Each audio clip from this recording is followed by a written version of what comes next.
Sorry I ain't doing Dixieland in the traditional way. I got an NASCAR hat on. That's not important. But refer to the episode of the announcements, Season 1, Episode 4, for the disclosure about Dixieland. I had to abruptly end it in order to get this out to you as soon as I can in a clean and concise way. If there's any misconceptions or continuities, again, this is the new canon. Whatever it changes, this is the new canon. It's gonna be me the whole time instead of a black screen. So this is what you're dealing with. And then episode of Hank Davis will be up after this. December 1967. Part 2, Chapter 24. The last of this month passed quickly, and the depression of the season, of course, could have dissipated, but unfortunately tragedy stuck once again, and my family would be terrible. January 1968, Chapter 25.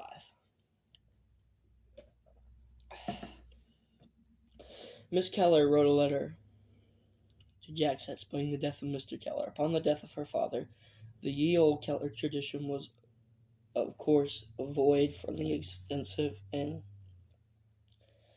Sorry, this is an old script. There's a couple of misspelling. And Jackson and me went to Miss Keller's home and hotel. Of course, this would be the first time I would meet my younger sister, for she was born on April 27th, 1967. February 1968, Chapter 26. The wedding was glorious. Ray wore a gorgeous white dress, and Rosemary is now the complete one I worship. Most of my life wore a tiny dress with a bow.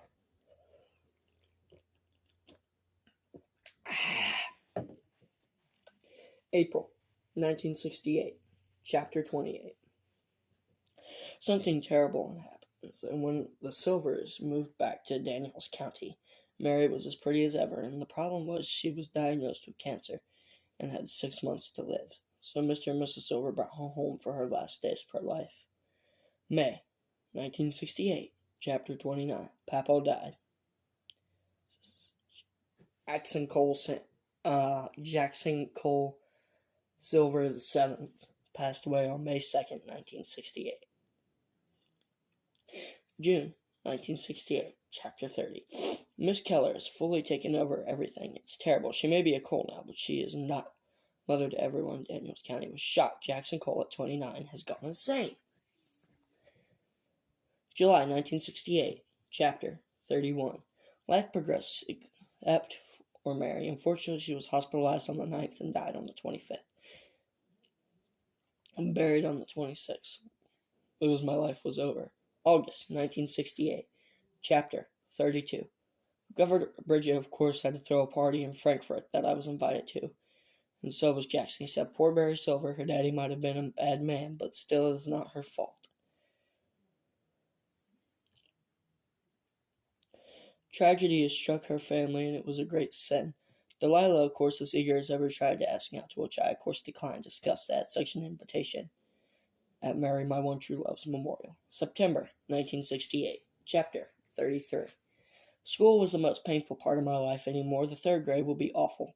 Everyone had sympathy for me. Even Harry was rather apologetic for my situation. October 1968, Chapter 34. Jackson took me to Frankfurt for a legislative hearing, where Governor Bridget then asked Jackson to personally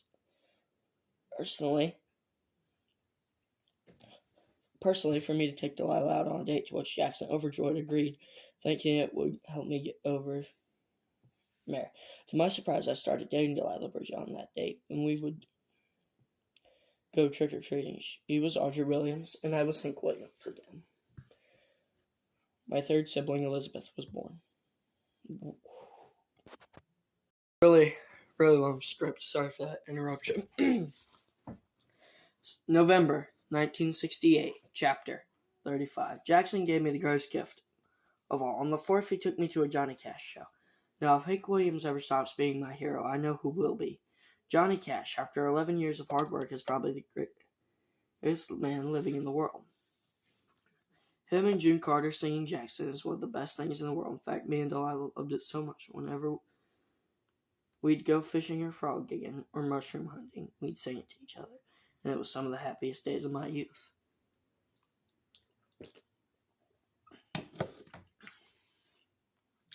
December 1968, Chapter 36. A Christmas with Delilah was one of the most wonderful things in the world. I spent dinner with the governor, Bridget, and had an expensive watch for as a gift, to which I saved up to get Delilah an $11 necklace. January 1969, Chapter 37. Miss Keller, of course, had to be pregnant again. February 1969, Chapter 38. Nothing major happened for a long time until Mr. Jack Annie hit Mr. Hank Potter with a hammer, and Jackson had to be the defense attorney and got him off pretty well. March 1969, Chapter 39. Life was moving so fast anymore those days I could barely count days with how fast they went by. May 1969, Chapter 40. Jackson finally became a private attorney and was no longer a public defender. At 30 years old, he said that it was about time. Other than that, 65-year-old Elizabeth Rowe retired at the ripe old age of 65. Let's repeat it twice. Her husband died in 1918. Her first husband died in 1918, and she had her first child in 1950. We came home on holiday. He first came to the Cole family in 1919 and served from Papal 6 to Jackson. 51 long years of work for the Cole family and its farm. Jackson said it was the longest anyone had ever worked there except for Uncle Silver. Uncle Silver was born in 1797 on the Cole plantation and worked hard years for 77 years before he died in 1874. He was set free when he was 68, but he stayed the final 9 years because he didn't know what to do with his freedom, Jackson said. He said he was just too old to figure it out. And Jackson told me Papal VI told him stories about that back in the day. June 1969, Chapter 41. Jackson was beaten bad, half to death by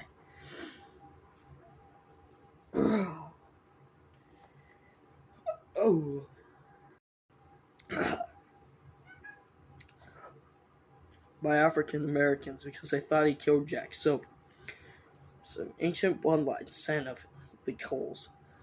Of course, those kin of Jack Silver knew that he was just untrue. Jackson never hated anybody, and said hate is like recycling a piece of stained cloth and pretending like it was perfectly clean or lying about a tear being the design on the shirt. July 1969, Chapter 42. What you looking at, son? Jackson said curiously, looking at the muscle car magazine I was intently studying. I responded, "Oh, that's just this year's Charger." Jackson, well, I've been looking at some muscle cars myself. Come on, let's go for a ride.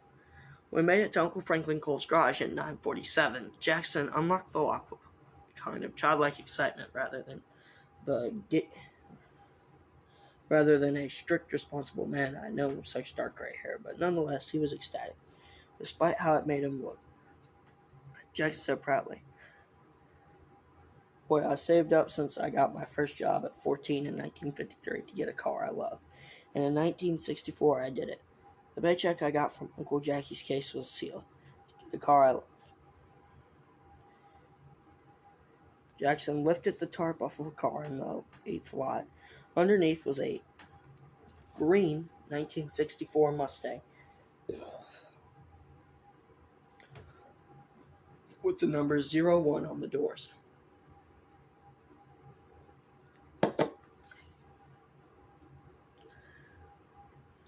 And an American flag on top. The name of the car he called Bocephus after his favorite musician, Hank Williams Jr., because he said it was the only man keeping Hank Williams' spirit alive.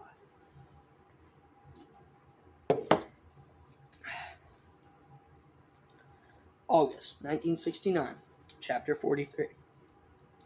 Jackson would take me on rides every Monday, Wednesday, Friday, and Sunday for the next month. However, one day I asked Jackson what both were. He said, "Well, son, from 1944 to 1949, I was on the elementary school baseball team, and my number was 04. Sorry, I misread that. 04 was the second number on the second door. September 1969, Chapter 44. Dolly Lynn Cole was born, my fourth sister. Being outnumbered, I asked Ray what to do since we were the only Emmy Lou and Jackson kids. and how we were able to assert dominance, and how we were unable to assert dominance, to which she, of course, was spending time with Rosemary, so paid no mind to me. November 1969, Part 2, Chapter 46. Jackson let me drive the Colonel. Let me drive Bocephus for the first time. It is the only two words to describe it, a core memory. December 1969, Chapter 47. Whenever I was in Bocephus, the real world faded. Life was wondrous. Driving fast, spinning past all the problems, soon Mary, Jack, the governor, all faded from my mind. Miss Keller didn't bother me anymore, and Jackson said that he wasn't forgetting it, but the words Jackson told me when I asked for his opinion on why driving made me forget the bad. He said something that hasn't left me since. Son, when you're doing something you love so much that you let everything else you've ever held, anger, sadness, or contempt for it, it's not that you're forgetting it, but you're accepting it. When an African American man uses a colored bathroom, he's not mad or upset, he's accepted it. Not because it's a good thing, but because it's what they have to live with. Sometimes you have to take the bad to find the good. And son, eventually I think you'll understand that sometimes the bad can have good. For example, I used the African American using the colored bathroom. I believe one day segregation will end and we'll never be divided amongst races again. Much like bad memories and good memories won't be divided. They'll become one solid memory that you will look back on fondly at any time in your life. And that is the conclusion to Dixieland Season 1, Episode 4.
Have a good night, y'all, friends, family, and neighbors.